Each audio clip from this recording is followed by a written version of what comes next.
Hello everyone. जैसा हमने reagents जो फंक्शनल ग्रुप इंटर कन्वर्जन हमारे सिलेबस के अंदर आता है वो टॉपिक स्टार्ट किया था, तो इंट्रोडक्शन पार्ट हमने स्टडी कर लिया था। अब हम रिएजेंट्स को जो हमने 3 कैटेगरीज में डिवाइड किया था, ऑक्सीडाइजिंग, रिड्यूसिंग एंड ऑर्गेनोमेटालिक या मिसलिनियस रिएजेंट्स, उसकी फर्स्ट कैटेगरी स्टार्ट कर रहे हैं, दैट इज रिड्यूसिंग रिएजेंट्स। और रिड्यूसिंग रिएजेंट्स में सबसे पहले हम पढ़ेंगे लिथियम एल्यूमिनियम हाइड्राइड LiAlH4।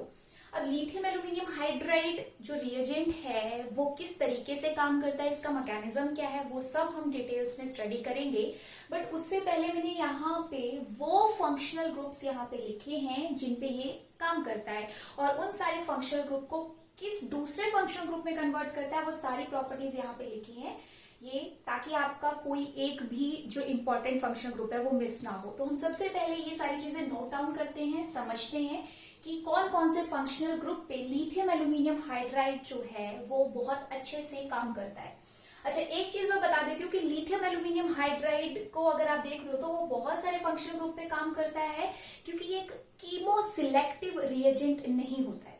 जैसे आपको फर्स्ट लेक्चर में मैंने बताया था कि कीमो सिलेक्टिव रिएजेंट वो होता है जो किसी एक फंक्शनल ग्रुप के लिए ज्यादा प्रेफरेंस दिखाता है रेदर देन अदर वन, अगर उसके पास चॉइस है तो। बट यहाँ पे ऐसा कुछ नहीं है, बहुत सारे फंक्शनल ग्रुप पे ये काम कर रहा है। Okay, so let's start. देखिए, जो हमारा लिथियम एल्यूमिनियम हाइड्राइड है वो एल्डिहाइड और कीटोन को रिड्यूस करता है इनटू अल्कोहल। ये हमारे कार्बोनिल कंपाउंड्स हैं, एल्डिहाइड और कीटोन, तो इसे ये अल्कोहल में कन्वर्ट करेगा। आपको एग्जांपल और मैकेनिज्म के साथ में आगे बताती हूँ, अभी जस्ट इन पे फोकस कीजिए। एस्टर फंक्शनल ग्रुप होता है, उस एस्टर फंक्शनल ग्रुप को भी ये अल्कोहल में कन्वर्ट करता है, कंप्लीट रिडक्शन करता है। लैक्टोन, साइक्लिक एस्टर लैक्टोन, तो लैक्टोन की रिंग ओपनिंग होती है, कंप्लीट रिडक्शन होती है और बनता है डायोल। अब हमारे पास नेक्स्ट एक और फंक्शनल ग्रुप है, दैट इज एमाइड। एमाइड का टेम्परेचर के साथ बहुत इंपॉर्टेंट रिलेशन है। अगर एमाइड को रूम टेम्परेचर पे लिथियम एल्यूमिनियम हाइड्राइड के साथ ट्रीट किया जाएगा तो वो अमीन में कन्वर्ट होगा। बट अगर एमाइड को लो टेम्परेचर दिया जाता है, वेरी लो टेम्परेचर, तो उसमें हमारे पास वो एल्डिहाइड तक ही रिड्यूस होगा, वो अमीज में कन्वर्ट नहीं होता है। इसके मैकेनिज्म में आपको ये समझ आएगा कि क्या डिफरेंस रहता है टेम्परेचर का। नेक्स्ट हमारे पास फंक्शनल ग्रुप है कार्बोक्सिलिक एसिड। तो कार्बोक्सिलिक एसिड की भी कंप्लीट रिडक्शन होती है और कन्वर्ट होता है अल्कोहल में। देन हमारे पास है नाइट्राइल या साइनाइड फंक्शनल ग्रुप जिसे कहते हैं, उसे कन्वर्ट करता है ये अमीन में। आफ्टर दैट हमारे पास है nitro functional group, nitro functional group को भी ये कन्वर्ट करता है अमीन में। आफ्टर दैट एजाइड N3, इस फंक्शनल ग्रुप की भी अगर कंप्लीट रिडक्शन होती है लिथियम एल्यूमिनियम हाइड्राइड के साथ तो अमीन बनता है with the removal of nitrogen gas. Anhydride हमारे पास अगर रहता है तो एनहाइड्राइड का भी कन्वर्जन होता है अल्कोहल में। आफ्टर दैट एसिड क्लोराइड हमारे पास है, ये सारे इलेक्ट्रोफिलिक फंक्शनल ग्रुप है, ये ध्यान में रखिएगा। तो एसिड क्लोराइड जो है वो भी हमारा कन्वर्ट होता है अल्कोहल में। आफ्टर दैट अगर मैं एल्काइल हैलाइड्स की बात करूं तो एल्काइल हैलाइड्स पे भी लिथियम एल्यूमिनियम हाइड्राइड रिएक्टिव है, बट प्राइमरी और सेकेंडरी टाइप के ही हैलाइड्स चाहिए, ये ध्यान में रखिएगा। टर्शरी के साथ ये इस तरीके की रिएक्शन नहीं कराएगा। टर्शरी अल्काइल हैलाइड अगर होगा तो उसमें वो एलिमिनेशन की तरफ मूव कर जाता है, बट सब्स्टिट्यूशन रिएक्शन नहीं शो करता है। और यहाँ पे SN2 मैकेनिज्म के थ्रू अगर एल्काइल हैलाइड प्राइमरी या सेकेंडरी है, और हैलाइड्स में कौन कौन हो सकते हैं, ब्रोमीन, क्लोरीन, आयोडीन, राइट। अब अगर SN2 मैकेनिज्म होगा तो lithium aluminium hydride, hydride means H negative, तो H नेगेटिव एक न्यूक्लियोफाइल जब यहाँ पे देगा तो सब्स्टिट्यूशन के थ्रू जो पहले से न्यूक्लियोफाइल प्रेजेंट है वो रिमूव हो जाएगा और जो हाइड्राइड है वो उसकी जगह पे सब्स्टिट्यूट होगा। इट मींस आपको यहाँ क्या मिल सकता है, हाइड्रोकार्बन, मतलब एल्केन्स मिल सकते हैं अगर एल्काइल हैलाइड से स्टार्ट किया है तो। नेक्स्ट टोसाइलेट्स भी इस तरीके से हमारे पास काम करते हैं।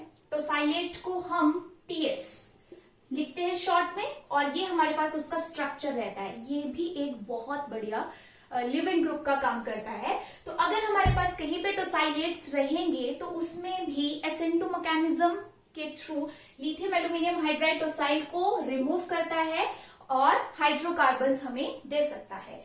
इन दोनों रिएक्शन में ही हमारे पास SN2 मैकेनिज्म फॉलो किया जाता है, जहां हाइड्राइड एक न्यूक्लियोफाइल की तरह एक्ट करेगा। इपॉक्साइड की बात करें, ये भी बहुत इंपॉर्टेंट है। इपॉक्साइड के साथ भी लिथियम एल्यूमिनियम हाइड्राइड रिएक्टिव होता है, तो इपॉक्साइड की रिंग ओपनिंग कराता है थ्रू SN2 मैकेनिज्म हाइड्राइड का अटैक, और अटैक कराएगा तो प्रोडक्ट हमेशा ट्रांसफॉर्म में बनेगा। लाइक आपकी इपॉक्साइड अगर अबव द प्लेन है तो हाइड्राइड बिलो द प्लेन से अटैक करेगा, क्योंकि हम SN2 मैकेनिज्म की बात कर रहे हैं। तो उससे आपके पास क्या बन जाता है, एल्कोहल। इन केस आपके पास इपॉक्साइड अनसिमेट्रिकल है, अगर तो सिमेट्रिकल है, दोनों तरफ से सेम है, तो कोई फर्क नहीं पड़ता।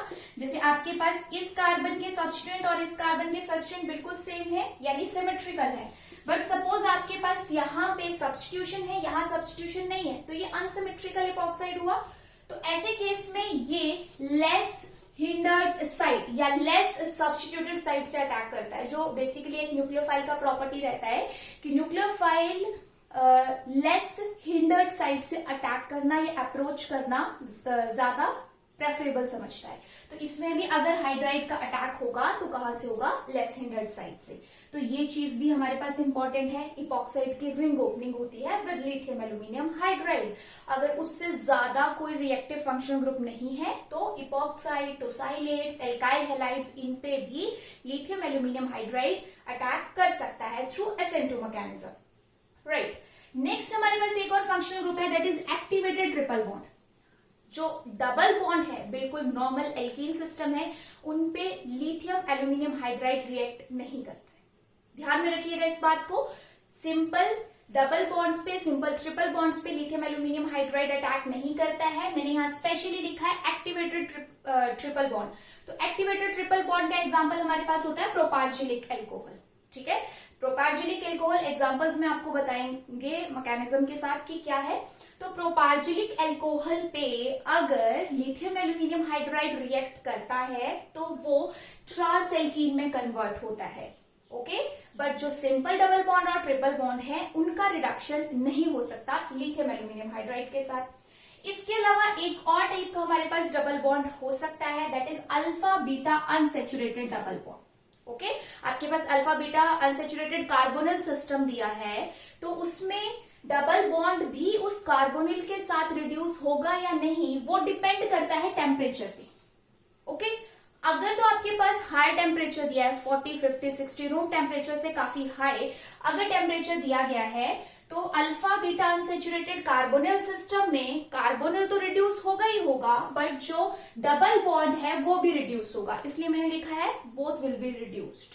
ओके, बट अगर आपके पास alpha beta unsaturated carbonyl system दिया है और रूम टेम्परेचर की ही बात हो रही है, बहुत हाई टेम्परेचर नहीं दिया है, लो टेम्परेचर की बात हो रही है, तो उसमें सिर्फ और सिर्फ कार्बोनिल सिस्टम ही रिड्यूस होगा, यानी वही अल्कोहल में कन्वर्ट होगा, बट जो डबल बॉन्ड साथ में प्रेजेंट है उसकी रिडक्शन नहीं होगी। यानी आप कह सकते हो कि आपको एलाइलिक अल्कोहल मिलेगा एज मेजर प्रोडक्ट अगर आप रूम टेम्परेचर पे ही रिडक्शन करा रहे हो तो देखिए यहाँ पे लिथियम एल्यूमिनियम हाइड्राइड के हर फंक्शनल ग्रुप के साथ अलग अलग मैकेनिज्म है। अगर तो इस तरीके के हमारे पास इलेक्ट्रोफिलिक सेंटर्स प्रेजेंट हैं तो वो डायरेक्ट उनका कंप्लीट रिडक्शन करता है। अगर इलेक्ट्रोफिलिक सेंटर्स नहीं है कार्बोनिल उतने ज्यादा और हमारे पास एल्काइल हैलाइड, टोसाइलेट या इपॉक्साइड है, तो उसमें वो एज न्यूक्लियोफाइल SN2 मैकेनिज्म से अटैक करता है। इसके अलावा अगर वहां भी नहीं तो जो हमारे पास एक्टिवेटेड ट्रिपल बॉन्ड है या फिर हमारे पास alpha beta unsaturated double bond है उन पे रिएक्शन कर सकता है, बट सिंपल डबल बॉन्ड और ट्रिपल बॉन्ड पे रिएक्शन नहीं करता। और इन सारी चीजों का आपको कंप्लीट एक्सप्लेनेशन दिया जाएगा। यहाँ पे रटने वाली कोई बात नहीं है, कोई भी एक्सेप्शन यहाँ नहीं है, हर चीज का एक रीजन है जो आपको बताया जाएगा। ठीक है, कि लिथियम एल्यूमिनियम हाइड्राइड का खुद का नेचर कैसा है, अगर खुद का नेचर उसका तुम्हें समझ आ जाएगा तो तुम्हें यह भी पता रहेगा कि हर फंक्शनल ग्रुप के लिए उसकी प्रेफरेंस और रिएक्टिविटी क्यों चेंज हो रही है। ओके, तो हम स्टार्ट करते हैं अब। सो लिथियम एल्यूमिनियम हाइड्राइड की प्रॉपर्टीज और मैकेनिज्म के बारे में अब हम डिस्कस कर लेते हैं। लिथियम एल्यूमिनियम हाइड्राइड को अगर आप लिखोगे तो ये कुछ इस तरीके से H4 नेगेटिव, राइट। क्योंकि ये पहले से ही एल्यूमिनियम पे नेगेटिव चार्ज है, इट मींस इसके पास अपना ऑक्टेट कंप्लीट है, कंप्लीट इलेक्ट्रॉन्स प्रेजेंट है, तो इसका नेचर न्यूक्लियोफिलिक है। तो हम क्या कह सकते हैं कि जो लिथियम एल्यूमिनियम हाइड्राइड है वो हमारे पास न्यूक्लियोफिलिक रिएजेंट होता है। अच्छा, इस बात का ध्यान रखिएगा कि आप किसी भी रिएजेंट को जब यहाँ पे इन क्लासेस में हमारे साथ स्टडी करेंगे तो उसमें इस बात का सबसे पहले ध्यान दिया जाएगा कि जो रिएजेंट हम स्टडी कर रहे हैं उसका खुद का नेचर कैसा है। अगर उसका खुद का नेचर न्यूक्लियोफिलिक है तो वो इलेक्ट्रोफिलिक के लिए ज्यादा प्रेफरेंस शो करेगा। अगर उसका खुद का नेचर इलेक्ट्रोफिलिक है तो वो न्यूक्लियोफिलिक के लिए ज्यादा अपनी प्रेफरेंस शो करेगा। यही तो बेसिक कंसेप्ट है ऑर्गेनिक केमिस्ट्री का जो हम यहाँ देख रहे हैं, राइट। सो न्यूक्लियोफिलिक रिएजेंट हमें क्यों पता चला? क्योंकि इसका खुद का ऑक्टेट कंप्लीट है, इस पे negative charge as a formal charge, residual charge present है, तो ये यहां से हाइड्राइड बहुत इजीली डोनेट कर सकता है, यानी इसे किसी भी एक्टिवेशन की इस वक्त जरूरत नहीं है। तो ये न्यूक्लियोफिलिक रिएजेंट है। और दूसरी सबसे इंपॉर्टेंट बात कि ये नॉन कीमोसिलेक्टिव है। हम ये भी जरूर डिस्कस करेंगे हर रिएजेंट के साथ कि कौन कीमोसिलेक्टिविटी ज्यादा शो करता है और कौन कीमोसिलेक्टिविटी ज्यादा शो नहीं करता। तो लिथियम एल्यूमिनियम हाइड्राइड मोस्टली जितने भी इलेक्ट्रोफिलिक टाइप के हमारे पास फंक्शनल ग्रुप हैं उन पे रिएक्टिव होता है, उनके साथ रिएक्शन करता है।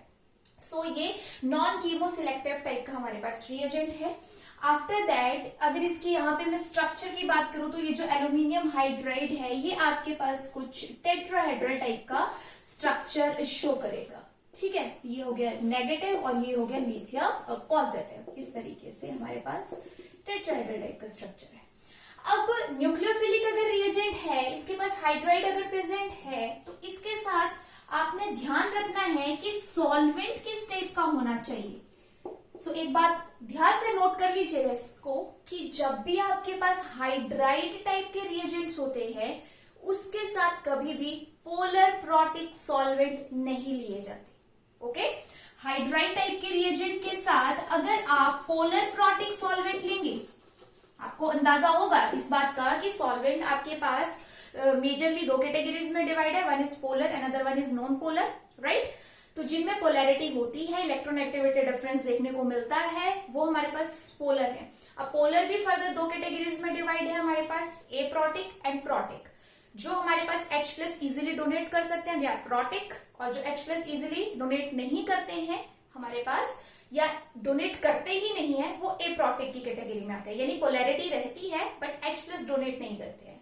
ओके, तो अगर आप पोलर प्रोटिक सॉल्वेंट लेते हो यानी जो H प्लस इजिली डोनेट कर सकते हैं, तो आपके पास जो लिथियम एल्यूमिनियम हाइड्राइड है वो जनरलाइज्ड और बेसिक मैकेनिज्म से काम करेगा ही नहीं, वो हाइड्रोजन गैस इवॉल्व आउट कर देता है। H नेगेटिव हाइड्राइड से मिलेगा, H पॉजिटिव यहां से मिलेगा, तो हाइड्रोजन गैस इवॉल्व आउट हो जाएगी और ये वापस से न्यूट्रल फॉर्म में आ जाएगा, तो इसे फिर एक्टिवेशन की जरूरत पड़ेगी हाइड्राइड डोनेट करने के लिए। तो हमारे पास पोलर प्रोटिक सॉल्वेंट नहीं लिए जाते ताकि डिस्टर्बेंस क्रिएट ना हो। इस तरीके की क्या यूज किए जाते हैं? ए प्रोटिक सॉल्वेंट्स, पोलर ए प्रोटिक सॉल्वेंट्स लाइक ईथर। इस तरीके के सॉल्वेंट्स हम यूज करते हैं लिथियम एल्यूमिनियम हाइड्राइड जब रिडक्शन के लिए यूज किया जाता है तो। ओके, अब फर्दर हम बात करेंगे इसकी मैकेनिज्म की, क्योंकि हमने यहाँ पे जस्ट प्रॉपर्टीज की बात करी है कि ये हमारे पास ऑलरेडी न्यूक्लियोफिलिक होता है तो किसी एक्टिवेशन की जरूरत नहीं है, नॉन कीमोसिलेक्टिव है, क्योंकि आप अभी देख चुके हो कि इतने सारे फंक्शनल ग्रुप, हमने नंबर ऑफ फंक्शनल ग्रुप्स यहाँ पे लिखे हुए थे, और लिथियम एल्यूमिनियम हाइड्राइड हर किसी के साथ अलग अलग मैकेनिज्म के साथ रिएक्शन कर रहा था। क्यों?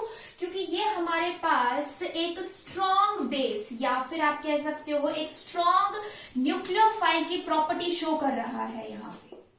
Okay, because it can donate it's electrons, तो ये हमारे पास स्ट्रॉन्ग बेस है, स्ट्रॉन्ग न्यूक्लियोफाइल की।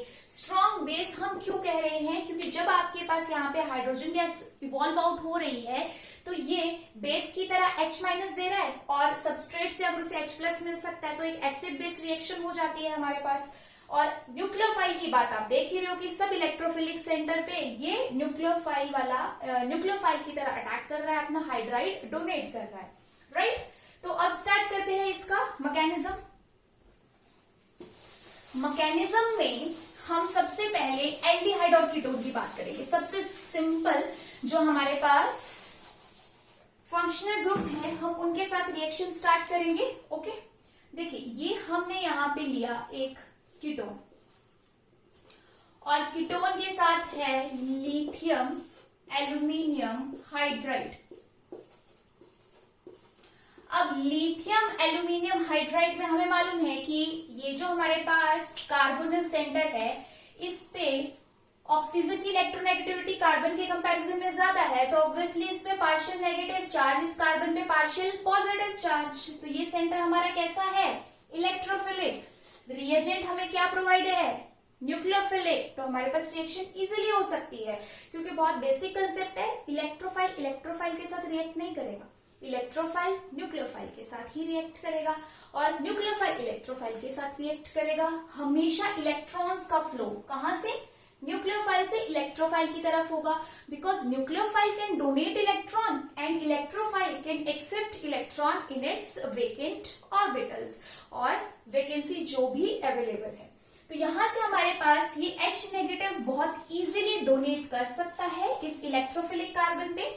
जैसे ही यहाँ पे इसने H नेगेटिव डोनेट किया, हमारे पास ये आ गया एक H, और ये बन गया O नेगेटिव। O नेगेटिव बना तो हमारे पास यहां से बाहर क्या जाएगा? AlH3 minus AlH3। तो अगर आपके पास AlH3 जा रहा है, इट मीन्स अब इसके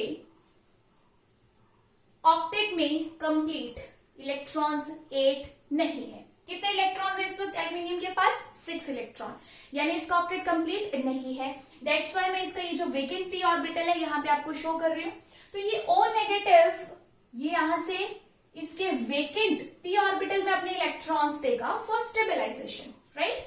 अगर आप यहां बात करो तो यहाँ पे क्योंकि एल्यूमिनियम पे नेगेटिव चार्ज था, फॉर्मल चार्ज यहाँ प्रेजेंट था, तो इसने डोनेट कर दिया। जब ये न्यूट्रल फॉर्म में आ गया तो अब इसके पास एक वेकेंट p ऑर्बिटल है जहां ये इलेक्ट्रॉन एक्सेप्ट कर सकता है, राइट। तो हमारे पास ये एक लुईस एसिड की तरह काम कर रहा है। अभी इसने इलेक्ट्रॉन एक्सेप्ट कर लिए और ये बन गया R, this is H and O, AlH3। अब देखिए एल्यूमिनियम के फिर से 8 इलेक्ट्रॉन्स कंप्लीट हो गए, 4 बॉन्ड्स बन गए, तो इस पे फिर से क्या आ जाएगा? Negative charge, right. अब नेगेटिव चार्ज अगर आ चुका है तो ये फिर से हाइड्राइड डोनेट कर सकता है। तो फर्दर हमने सपोज एक और कार्बोनिल सिस्टम लिया, अगर एक और कार्बोनिल सिस्टम लिया तो इसने उस पे अटैक किया, ये बना फिर O नेगेटिव। तो हमारे पास क्या होगा? ये R, यहाँ पे ये था H और H, and after that O, Al, और अब हमारे पास है यहाँ पे H2, और जो सबस्ट्रेट साथ में प्रेजेंट है वो हमारे पास क्या बना? R, O negative, H and H, ठीक है। यहाँ पे मैं सर्कल कर रही हूं उन हाइड्रोजन को जो हमारे पास हाइड्राइड की फॉर्म में आ रहे हैं, ठीक है जी। अब इस O नेगेटिव को स्टेबलाइज होना था, इस एल्यूमिनियम ने अपना हाइड्राइड डोनेट कर दिया था, तो अगेन ये न्यूट्रल फॉर्म में आ चुका है। 6 इलेक्ट्रॉन्स अब इसके पास, तो वेकेंट p ऑर्बिटल रहेगा। ये O नेगेटिव इस एल्यूमिनियम के साथ फिर बॉन्ड बनाएगा फॉर स्टेबलाइजेशन। जैसे ही इसने यहाँ पे ये बॉन्ड बनाया, अब आप क्या देख रहे हो कि R then carbon then oxygen के साथ aluminium, R carbon then oxygen के साथ एल्यूमिनियम, ठीक है। दो हमने मॉइटीज यहाँ पे कीटोन की एल्डिहाइड की हमने यहाँ पे रिएक्ट करवा दी है। बट आप क्या देखोगे कि जब आपने ये R O AlH2 के साथ एक और O carbon, and after that next आपके पास यहाँ पे है oxygen then carbon, and after that R and H, extra carbon हो गया यहाँ पे, wait, aluminium oxygen, and after that this carbon and H, ठीक है। अब फिर से एल्यूमिनियम पे क्या आ जाएगा? Negative charge. तो कहने का मतलब क्या है कि एक लिथियम एल्यूमिनियम हाइड्राइड को अगर सबस्ट्रेट मिलता जाएगा और वो एक्टिवेट होता जाएगा, बार बार उस पे नेगेटिव चार्ज आता जाएगा, तो वो 4 मॉइटीज को, एक इक्विवेलेंट लिथियम एल्यूमिनियम हाइड्राइड का 4 मॉइटीज कार्बोनिल सिस्टम को रिड्यूस कर सकता है, क्योंकि इसके पास हाइड्राइड प्रेजेंट है।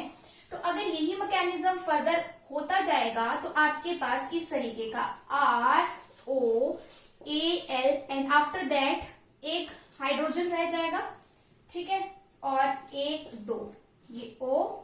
तो मैं यहाँ पे क्या कर रही हूँ, इनको अलग अलग लिखने की बजाय मैंने इसको यहाँ पे 3 कर दिया है, ठीक है।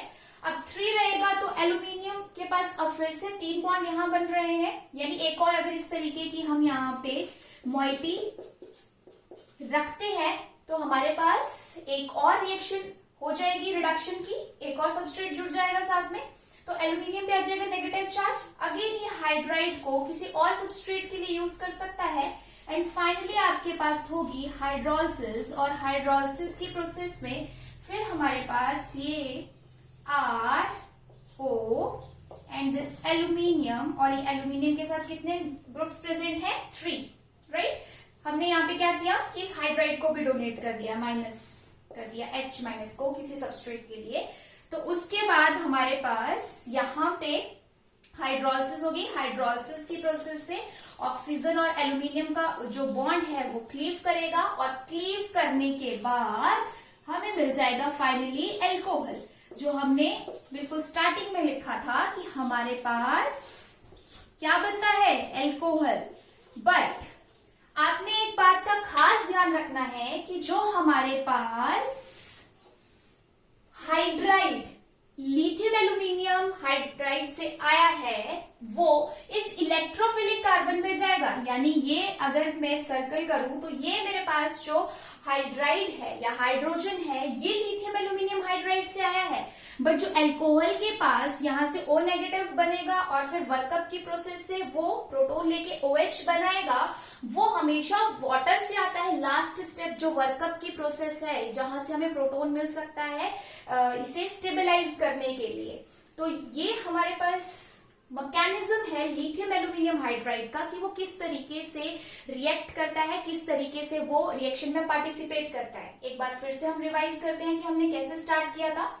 हमारे पास था कीटोन, जिसमें कीटोन का कार्बन का नेचर होता है इलेक्ट्रोफिलिक, लिथियम एल्यूमिनियम हाइड्राइड का नेचर है न्यूक्लियोफिलिक। दैट्स व्हाई इसने हाइड्राइड डोनेट किया और इस कार्बोनिल कार्बन पे अटैक किया। जैसे ही इस कार्बन को हाइड्राइड मिलेगा, एक्स्ट्रा इलेक्ट्रॉन मिल रहे हैं, तो ये अपने इलेक्ट्रॉन स्टेबिलिटी के लिए ऑक्सीजन की तरफ शिफ्ट करेगा। ये बन गया O नेगेटिव, जिसमें आपने ये हाइड्राइड डोनेट किया है लिथियम एल्यूमिनियम हाइड्राइड से सपोज।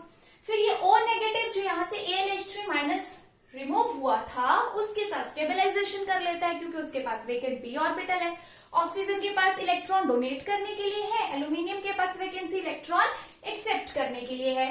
तो ऑक्सीजन और एल्यूमिनियम का जब बॉन्ड बनेगा, एल्यूमिनियम का फिर से ऑक्टेट कंप्लीट हो गया तो उस पे क्या आ जाएगा, अगेन नेगेटिव चार्ज, जो फॉर्मल चार्ज हम बात कर रहे हैं। यानी अब एल्यूमिनियम फिर से एक्टिवेट हो चुका है अपना हाइड्राइड डोनेट करने के लिए, अब वो फिर से हाइड्राइड डोनेट कर सकता है। अब हमने क्या किया कि एक और कीटोन मॉइटी सामने रखी, तो ये अपना हाइड्राइड डोनेट करेगा इस इलेक्ट्रोफिलिक कार्बन पे, और सेम वही सब मैकेनिज्म से ही वही प्रोसीजर देखने को मिलेगा जो हमने फर्स्ट स्टेप में किया था। तो अब हमारे पास यहाँ पे जैसे ही इस O नेगेटिव का फॉर्मेशन हुआ, इसको फिर स्टेबलाइजेशन करनी थी, और यहां से एल्यूमिनियम ने जैसे हाइड्राइड दिया था तो ये फिर न्यूट्रल फॉर्म में हो गया। तो ऑक्सीजन ने इलेक्ट्रॉन दिया और एल्यूमिनियम के वेकेंट p ऑर्बिटल में एक्सेप्ट हुआ, और फिर से इनका बॉन्ड बन गया। जैसे इनका बॉन्ड बना, एल्यूमिनियम अब फिर से क्या हो चुका है, एक्टिवेट हो चुका है। तो एल्यूमिनियम पे कैसा चार्ज, अगेन नेगेटिव चार्ज, यानी अब इसके पास फिर से 2 हाइड्राइड हैं जिसे ये 2 और कार्बोनिल कंपाउंड्स को डोनेट कर सकता है रिएक्शन के लिए, रिडक्शन के लिए। तो इस तरीके से यही प्रोसीजर अगर फर्दर रिपीट किया जाता है, यानी हम अगेन 2 और कार्बोनिल सिस्टम रखते हैं। अभी तो मैंने यहाँ पे एक ही सिस्टम रखा क्योंकि 2 तो पहले ही रिएक्ट कर चुके थे। सपोज एक और रिएक्ट करता है तो यहाँ पे 3 मॉइटीज लिखी जाएंगी। बट अभी भी एल्यूमिनियम पे नेगेटिव चार्ज है क्योंकि 4 बॉन्ड बन रहे हैं, 3 और 4। तो अगेन एक और हाइड्राइड जो रहता था वो डोनेट किया जा सकता है। सपोज वो भी हमने एक और कार्बोनिल सिस्टम के लिए डोनेट कर दिया, तो लास्ट स्टेप में फिर एल्यूमिनियम अगेन न्यूट्रल फॉर्म में रहेगा। तो हाइड्रोलिसिस की प्रोसेस से फिर यहाँ पे एल्यूमिनियम और ये जो ऑक्सीजन का बॉन्ड है वो क्लीव करेगा, एंड देन O नेगेटिव को जब स्टेबलाइज होना है तो उसे जरूरत पड़ेगी प्रोटॉन की, जिसे हम कहते हैं वर्क अप प्रोसेस। तो वो हमारे पास बन जाएगा OH, और ये अब हमारे पास कौन सा फंक्शनल ग्रुप बन चुका है, एल्कोहल। दैट्स व्हाई हमने लिखा था कि लिथियम एल्यूमिनियम हाइड्राइड हमारे जो एल्डिहाइड और कीटोन जैसे कार्बोनल सिस्टम है उनकी कंप्लीट रिडक्शन करके उसे किसमें कन्वर्ट करते हैं, एल्कोहल में। ये चीज तो आपकी यहीं पे क्लियर हो जाती है, आप सिंपल वर्कअप कराते और हो जाता, लेकिन इसे समझना कंप्लीट मैकेनिज्म के साथ बहुत जरूरी था कि एक इक्विवेलेंट लिथियम एल्यूमिनियम हाइड्राइड कर लेंगे, एक मोल अगर लिथियम एल्यूमिनियम हाइड्राइड कर लेंगे तो उसके 4 हाइड्राइड बारी बारी एक्टिवेट होते हुए 4 कार्बोनल सिस्टम को रिड्यूस कर सकते हैं और उसे एल्कोहल में कन्वर्ट कर सकते हैं। So this is the mechanism of lithium aluminium hydride, जो हमने अभी स्टडी किया है सिर्फ एल्डिहाइड और कीटोन के लिए, कार्बोनल सिस्टम के लिए, क्योंकि जो बाकी फंक्शनल ग्रुप्स हैं उनमें हमने कहीं पे टेम्परेचर बेस्ड, कहीं पे हमने मैकेनिज्म बेस्ड अलग अलग बातें की है। तो जहां पे भी डिफरेंस आएगा वो सारे मैकेनिज्म हम यहाँ पे स्टडी करेंगे। ऑलराइट।